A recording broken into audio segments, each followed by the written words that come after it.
ডাকসুর মনোনয়ন ফর্ম সংগ্রহের শেষ দিনেও সকাল থেকে অনেক প্রার্থী মনোনয়ন ফর্ম সংগ্রহ করছেন এবং একই সাথে কেউ কেউ জমা দিচ্ছেন। ডাকসু নির্বাচনে চিফ রিটার্নিং কর্মকর্তা অধ্যাপক মোহাম্মদ জসিমউদ্দিন জানান, ছাত্রদল কিংবা অন্য কাউকে সুবিধা দিতে নয়, সাধারণ শিক্ষার্থীদের কথা ভেবেই মনোনয়ন ফর্ম তোলা ও জমাদানের সময় বাড়ানো হয়েছে। সময় বাড়ানোর সাথে নির্বাচন পেছানোরও কোনো সুযোগ নেই উল্লেখ করে তিনি আরও বলেন, নির্ধারিত 9 সেপ্টেম্বরে অনুষ্ঠিত হবে ডাকসু নির্বাচন। এদিকে স্বতন্ত্র প্রার্থীরা বলছেন, নির্বাচন ঘিরে কোনো চাপ নেই, ক্যাম্পাস জুড়ে লেভেল প্লেইং ফিল্ড আছে। মনোনয়নপত্র সংগ্রহের শেষ সময় আজ বিকেল 5টা এবং জমা দেওয়া যাবে আগামীকাল বিকেল 5টা পর্যন্ত। সোমবার পর্যন্ত ফর্ম নিয়েছেন 565 জন। হল সংসদে এই সংখ্যা 1226। এরই মধ্যে পূর্ণাঙ্গ প্যানেল ঘোষণা করেছে ছাত্র শিবির ও ছাত্র অধিকার পরিষদ। আর ছাত্রদল নেতারা ফর্ম নিয়েছেন আলাদা আলাদাভাবে। অবস্থান থেকে শিক্ষার্থীরা খুবই সোচ্চার এবং খুবই ভালো অবস্থানে আছে। সবাই বোঝে, সবাই জানে। এখন দেশবাসীও অনেক সোচ্চার, কোনো রাজনৈতিক চাপ আসার কোনো প্রশ্ন নেই এখানে। ডাকসু না হলে যে ছাত্রদের অধিকার আসলে নিশ্চিত করা যায় না। আশ্বাস রাখি যে ডাকসু হলে ছাত্রদের অধিকার নিশ্চিত হবে।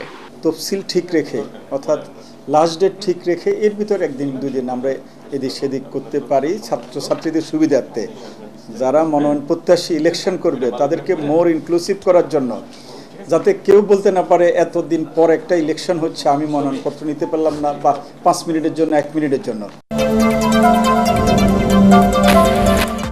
ঢাকা বিশ্ববিদ্যালয় কেন্দ্রীয় ছাত্র সংসদ ডাকসু নির্বাচনে একটি স্বতন্ত্র প্যানেল থেকে জিএস পদে প্রার্থী হওয়ায় মাহিন সরকারকে সংগঠন থেকে বহিষ্কার করেছে জাতীয় নাগরিক পার্টি। গুরুতর শৃঙ্খলা ভঙ্গের অভিযোগে তাকে দল থেকে বহিষ্কার করেছে এনসিপি।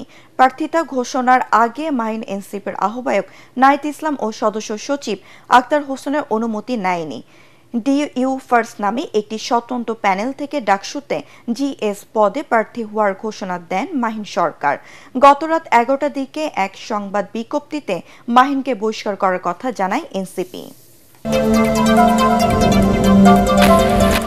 জাহাঙ্গীরনগর বিশ্ববিদ্যালয় কেন্দ্রীয় শিক্ষার্থী সংসদ ডাকসু ও হল সংসদ নির্বাচন 2025-এর মনোনয়নপত্র সংগ্রহ ও জমা দেওয়ার কার্যক্রম শুরু হয়েছে। মনোনয়নপত্র সংগ্রহের প্রথম দিনে কেন্দ্রীয় সংসদে 46 জন এবং হল সংসদে 86 জন সহ মোট 132 জন প্রার্থী মনোনয়ন ফর্ম সংগ্রহ করেছেন। ডাকসুর চূড়ান্ত ভোটার তালিকা প্রকাশ করা হয়েছে। নির্বাচনে মোট ভোট 11,919 ভোটার তাদের ভোটাধিকার প্রয়োগ করবেন। বিশ্ববিদ্যালয় পুরাতন প্রশাসনিক ভবনের 3য় তলায় নির্বাচন কমিশন কার্যালয়ে ডাকসুর মনোনয়নপত্র বিতরণ ও জমা কার্যক্রম উদ্বোধন করা হয়।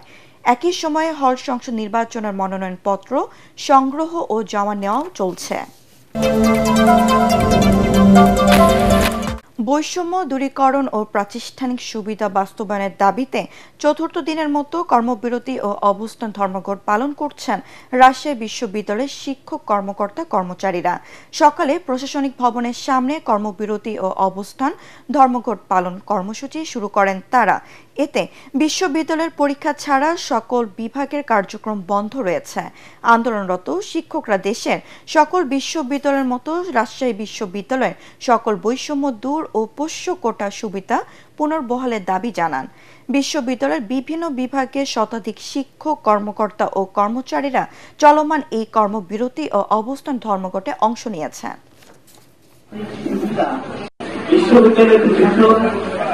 ইচ্ছে করলেই আমাদের অধিকার থেকে আমাদের বঞ্চিত করার কোন প্রাতিষ্ঠানিক অধিকার পাওয়ার জন্য আমরা গত 12/1/2025 রাজশাহী বিশ্ববিদ্যালয়ের সম্মানিত প্রতিনিধির সঙ্গে মত বিনিময় করি। আইন ভঙ্গ মেয়াদ উত্তীর্ণ অবস্থায় থেকে যাওয়া সহ বিভিন্ন কারণে 6,000-এরও বেশি বিদেশি শিক্ষার্থীর ভিসা বাতিল করেছে যুক্তরাষ্ট্র। সন্ত্রাসবাদের সহায়তার অভিযোগে কয়েকজন শিক্ষার্থীর ভিসাও বাতিল করা হয়েছে। স্টেট ডিপার্টমেন্ট জানিয়েছে, বেশিরভাগ শিক্ষার্থী নেশা করে গাড়ি চালানো, চুরি ও মারামারি সহ নানা অপরাধে জড়িত ছিলেন। তবে সন্ত্রাসবাদের সহায়তার বিষয়টি পরিষ্কার করেনি স্টেট ডিপার্টমেন্ট। ফিলিস্তিনের পক্ষে প্রতিবাদে অংশ নেওয়া কিছু শিক্ষার্থীর ভিসাও বাতিল করা হয়েছে। তারা ইহুদি বিরোধী আচরণ করেছে বলে দাবি ট্রাম্প প্রশাসনের।